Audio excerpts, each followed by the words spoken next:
Hello mga kabibig! Welcome back sa ating bagong YouTube channel. Ito ang pinakamaingay na YouTuber sa balat ng YouTube. Ako si Kabibig, maglebak-lebak na down with evidence. Ako po!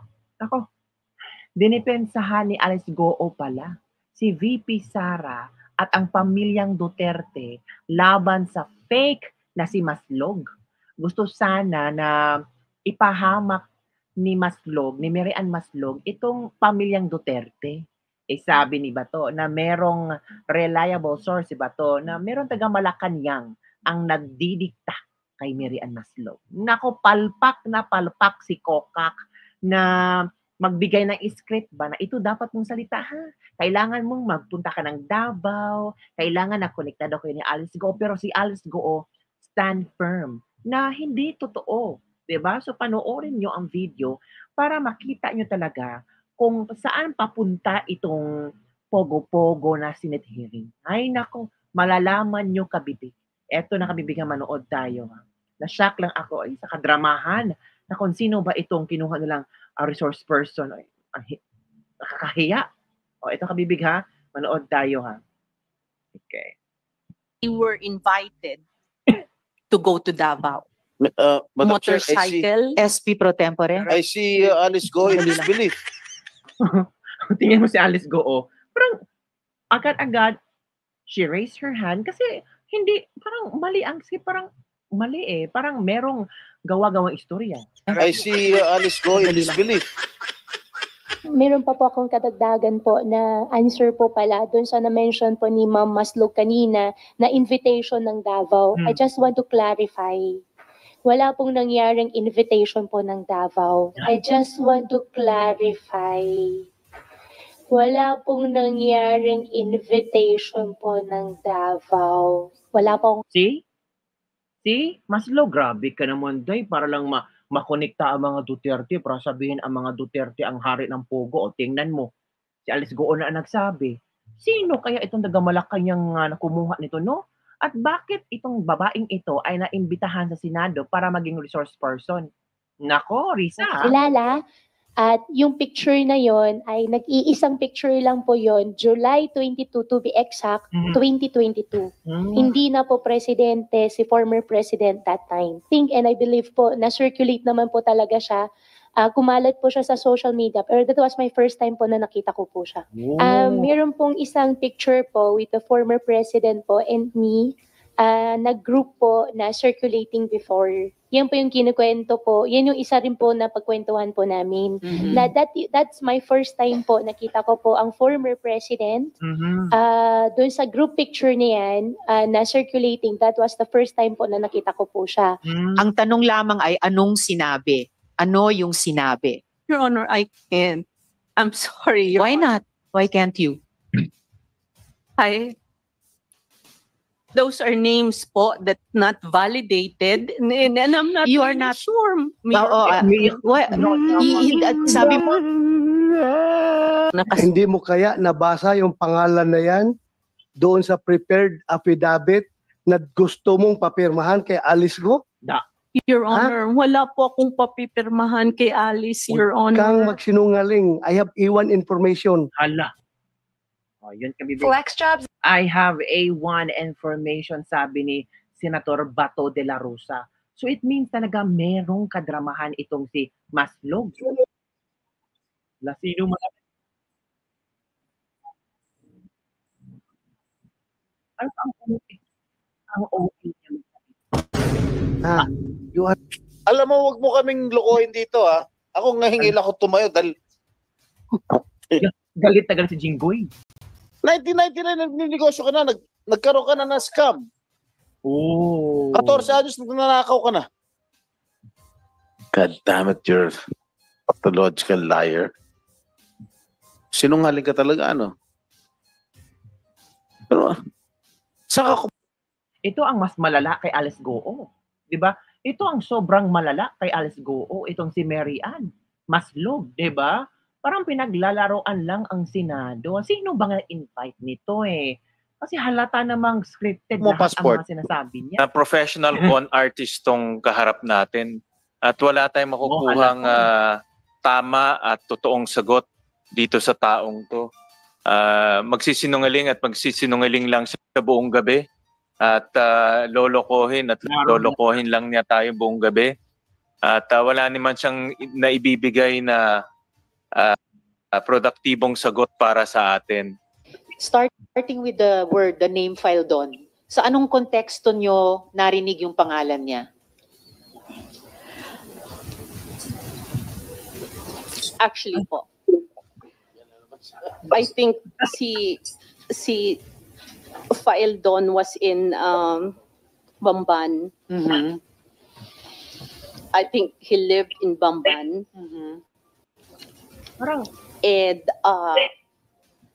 halatang gumagawa ng istorya. Halatang hindi na sa ulo ang script. Sino ba kasi sa taga Malacanang ang kumuha sa iyo? Sana nag-aral ka kahit ang galing mong mag-arte pero halata naman talaga na sinungaling ka eh. Halata mong wala kang alam. apparently po, Mr. Faildon and I think his wife also, nandoon po sila sa Bamban. Mhm. And ito po, this information actually, in fairness din po, na-mention din po sa akin ni Miss Alex. I see Alice Go in disbelief. Is it true that you mentioned the name of Faildon? Madam Chair, ganun po yun. Meron pong isang picture po with the former president po and me, nag-group po na circulating before. Yan po yung kinukwento po. Yan yung isa rin po na pagkwentuhan po namin. Mhm. Na that's my first time po nakita ko po ang former president. Doon sa group picture niya yan, na circulating, that was the first time po na nakita ko po siya. Doon naman po siya na-mention po ni Miss ni Ma'am kanina, Maslog. Maslog. Kanina naman po na regarding Hindi po, nga kilala ni Alice Go itong babaeng to eh. Di ba? So halata talagang gusto lang nilang udyukin si Alice Go na kailangan you have to mention the name of PRRD ha.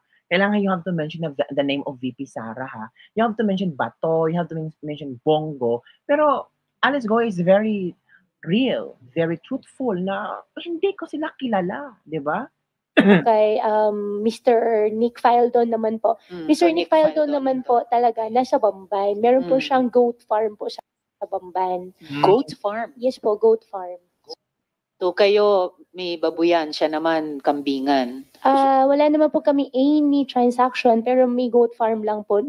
May goat farm lang po siya sa Bamban. At meron pa po akong kadagdagan po na answer po pala doon sa na-mention po ni Ma'am Maslog kanina na invitation ng Davao. I just want to clarify. Wala pong nangyaring invitation po ng Davao. Wala pong kakilala. At yung picture na yon ay nag-iisang picture lang po yon, July 22 to be exact, 2022. Napahiya si Risa Hontiveros. Hindi makabibig ha? Noong kasagsagan ng paglabas ng picture na iyon, grabe sila makakomment, no? Grabe si Risa Hontiveros makakomment. Grabe yung ibang mga vlogger na comment na, si Pangulong Duterte talaga ang leader. Siya Bati Bato, Bongo, siya ang leader ng POGO. Tingnan nyo ngayon si Alice Goo nga. First time lang nakita si Pangulong Duterte at wala siyang invitation papuntang Davao. O ano ngayon? Nasupalpal si Risa Hontiveros sa katotohanan. Napahiya si Risa Hontiveros. Diba? Kasi dito talaga nakikita natin na at peace, inosente ang mga Duterte at pilit lang nilang minamarkahan. Pilit nilang, dinodumihan ang pangalang Duterte na excuse me, Alice Go is telling the truth. Di na po presidente, si former president that time. Doon sa group picture po, I think and I believe po, na-circulate naman po talaga siya. Kumalat po siya sa social media. Pero that was my first time po na nakita ko po siya. Because the single piece of information written here, hindi marami, hindi konti, ay iisa lamang. It's the single word or name na Faildon. Tinatanong na rin ng aking mga colleagues, yun ba yung dating BOC? Faildon po. Di ko po siya kilala. Faildon lang. Bakit nyo sinulat kung hindi mo siya kilala? Na hindi ko po siya kilala, nabasa ko po yan. Okay, saan nyo nabasa? Can I talk to my lawyer for a second, Ron? I'm just asking you. Nakakatawa talaga na nabasa lang niya, pero isinali niya sa kanyang statement. Anong klaseng tao to? Sobra. As in, the original con artist to, ha? As in, grabe, nakakahiyang, ewan ko sa babaeng ito. Your lawyer a while ago. Since we were not asking you questions. Kanina ka pa nakikipag-usap sa abogado mo eh. So why did you write this word, this name filed on? Anong ibig sabihin? I think po, isa lang po yan sa mga names. Okay. Po. And Your Honor, I'm sorry po. I don't think I have the right po. Kasi hindi po ako sure. No, it's not a matter of Your it's Honor. true or not. Gaya ng sinabi ko kanina, yung komite magtitimbang niyan. Ang tanong lamang ay anong sinabi? Ano yung sinabi? Your Honor, I can't. I'm sorry. Your Why not? Why can't you?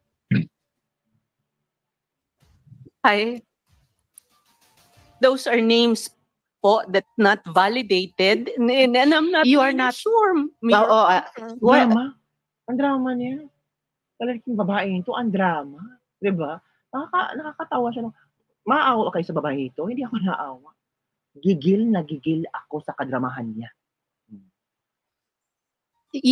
Sabi mo nga, they are not validated. Hindi mo naman trabaho ang validation. Tulad ng hindi mo trabaho no na kasama sa operation ng pag-aresto kay Guo Huaping. Yes, Your Honor. I Oo.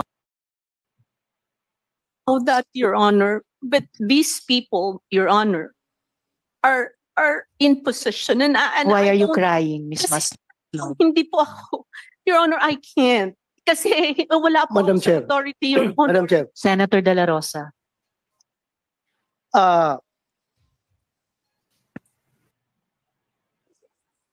This is the fastest way to fix sciatica. Ang okay ng babaeng yun. Napaka-OA, di ba? Parang, nakakatawa ako sa kanya. Natatawa ako sa ka-OA-han niya, mga kabibig.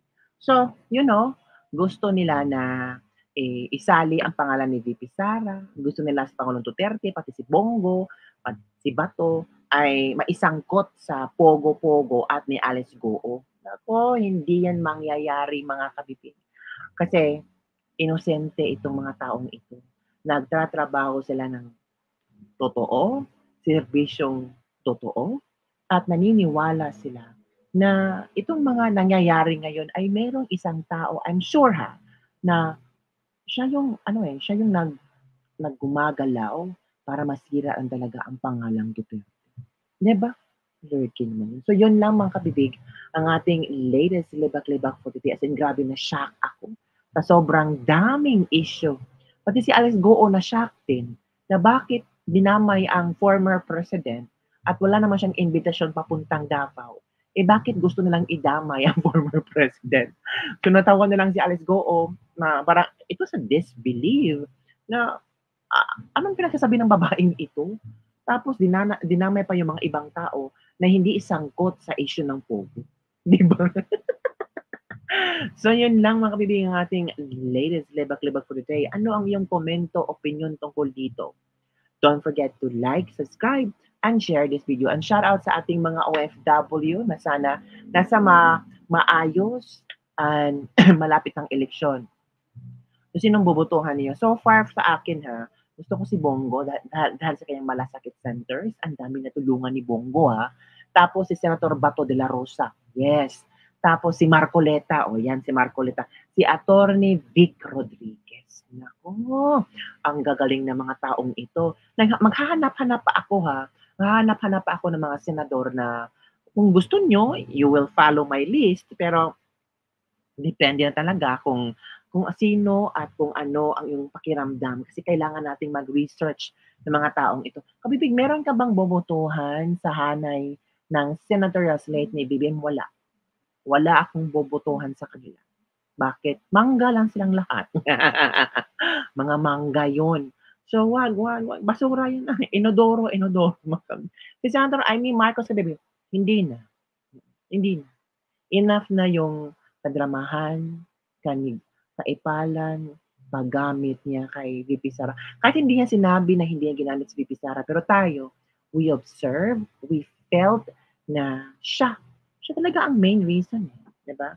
Sabi nga ni Chavit Singson sa kanyang interview na, sabi ni Chavit Singson na siya ay isa sa mga factors na kung saan nag-convince kay Pangulong Bongbong Marcos na kausapin si VP Sara.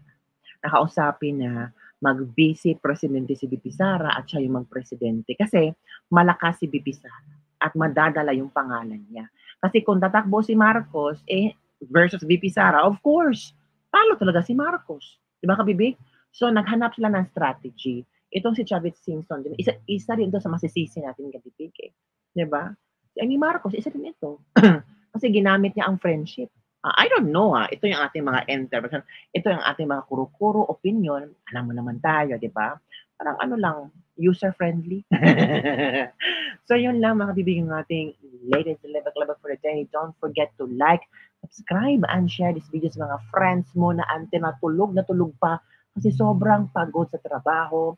At yung mga iba dyan, ano ng oras na ngayon, don't forget to eat your lunch, breakfast, dinner, pati snacks, kumain ka ha, huwag kang magpagutom. At ating mga kaibigan dyan sa Florida, sa USA na hinagupit ng hurricane, I forgot the name.